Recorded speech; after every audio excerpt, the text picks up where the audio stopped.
Episode 5 begins with a focus on Molly Doran. The records keeper from the MI5 headquarters at the park takes a bus home from her job. Despite having lost one leg and being restricted to the use of a wheelchair for the rest of her life, Molly's personality is strongly marked by self-reliance and a characteristic hatred against most MI5 agents and officers. Therefore, she is all by herself on her regular route. But as she returns to her apartment, Molly is seemingly cautious about something, as she keeps looking up at the ceilings in the different rooms. Perhaps being an employee of the MI5 with access to every important document of the agency has taught Molly to always check for anything suspicious in her apartment at all times, and this is probably just a routine check. But at this very time, the ringing of her bell stops Molly's activity, and she comes to the door to see who is visiting her.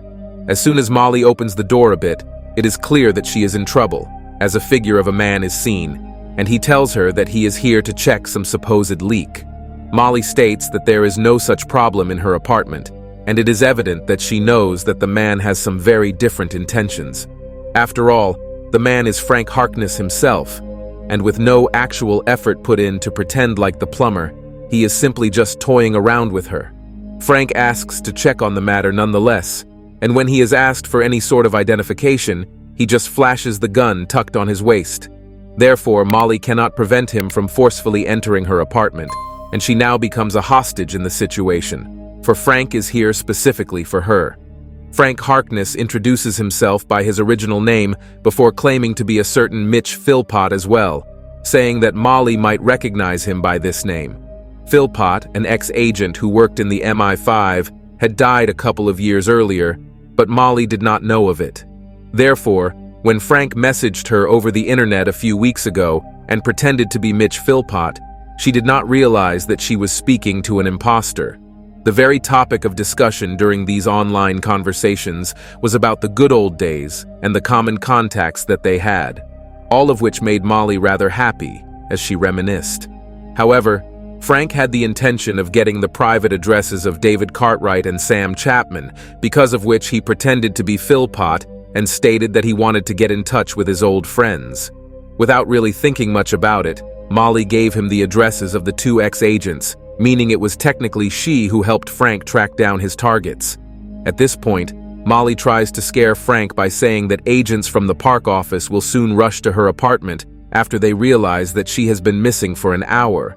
But her bluff falls flat in front of the man. Frank states that the very reason behind him choosing Molly for his plan was the fact that she had pushed away every colleague of hers and isolated herself in the archives. Therefore, nobody would even notice if the keeper of the archives was missing for hours, and hence, there was no danger in holding her hostage. Frank had already used Molly to track down the residential addresses of David Cartwright and Sam Chapman, and now he makes one more demand of her. He wants her fingerprint and the security codes to log into the MI5 surveillance system, for his plan at the moment is to track down a convoy of cars carrying River inside. Using the footage from the camera that was planted near David's house, Frank can see River getting caught by the dog's Emma flight and being dragged into a car. Although Molly tries to prevent Frank from using her to do any more harm to people, he now takes over the situation in a very violent way. Frank pulls out a knife and threatens to cut off her fingers and even her remaining healthy leg, ensuring that she quietly gives up the codes and her fingerprint for him to start tracking the convoy. Sometime later, the assassin he had recruited to find and kill Sam Chapman, named Patrice, also comes to Molly's apartment and starts to apologize for his earlier failures. Nonetheless, Patrice then goes about to execute the next step of the plan, for which he steals a garbage truck by knocking down two workers.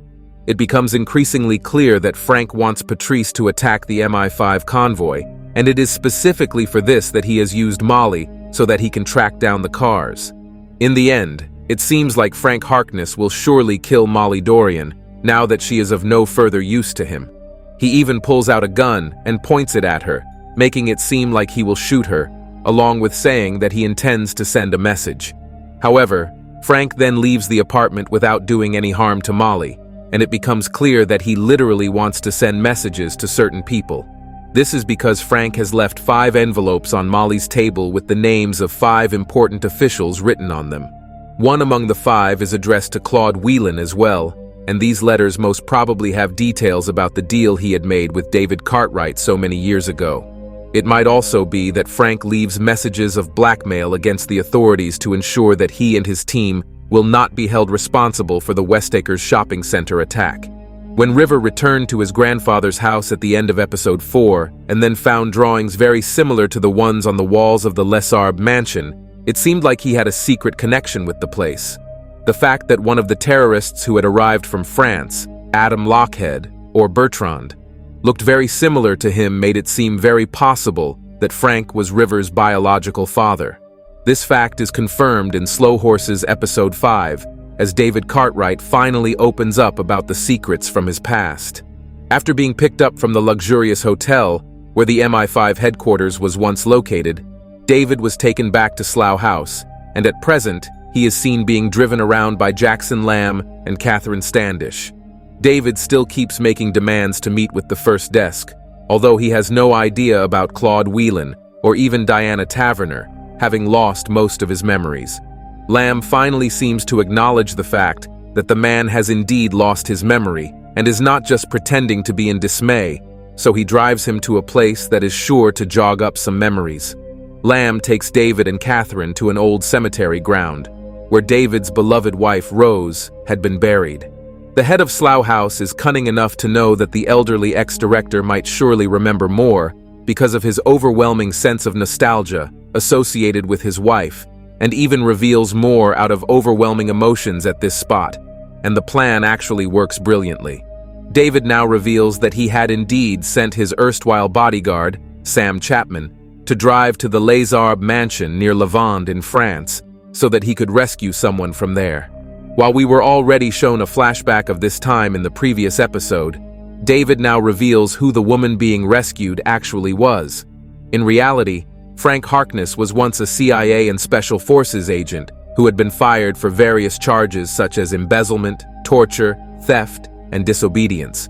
Despite being forcibly distanced from the world of crime and violence, Frank kept a very strong interest in it, and he wanted to create an assassination squad by himself. His main idea regarding this squad was to raise children by teaching them to be cruel killers from their very young days. It is for this reason that he brought one woman after another to his mansion, impregnated them, and then abandoned them after they gave birth. Frank was basically raising his own assassination squad with his sons, and at one point, he had even taken David and Rose's own daughter, meaning River's mother, with him to the Les Arbres mansion. David mentions that Frank had not really kidnapped his daughter, but had taken her there by claiming to love her, which the young woman believed as well. Therefore, the erstwhile director of MI5 was ready to do just about anything to have Frank Harkness release his daughter and let her return to England. Frank took advantage of his desperation and ordered David to give him access to a number of MI5 cold bodies, along with cash and weapons, so that his assassination squad could start taking on contracts from terrorists. Thus, River is indeed the son of Frank, and his familial secret also seems to be the reason behind the Cartwrights being very distant from one another.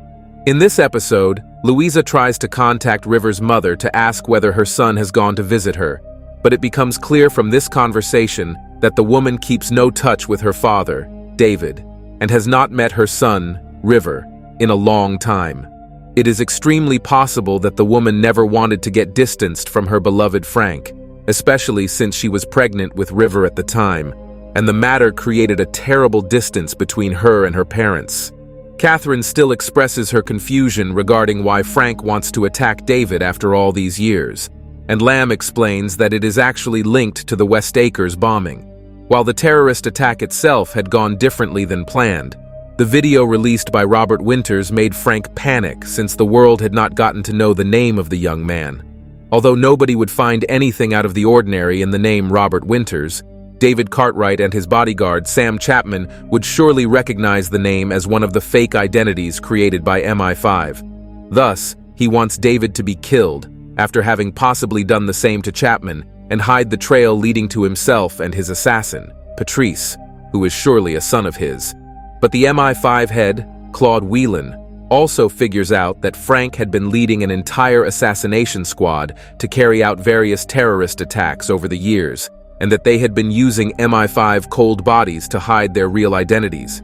River Cartwright had been finally caught by the MI5 dog's head Emma Flight at the end of the previous episode, and now he is being taken to the park headquarters to be interrogated. Although Flight already starts asking questions about his trip to France and his reasons for returning to his grandfather's house, River refuses to say anything at all, stating that he will only talk after meeting with David.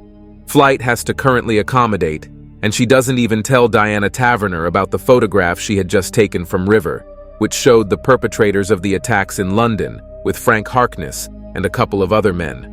River notices this and tries to take a superior hand over her, but ultimately, Flight does share the photo with Guidi Romani and Claude Whelan. It is after this that the MI5 top heads realize exactly who they are dealing with.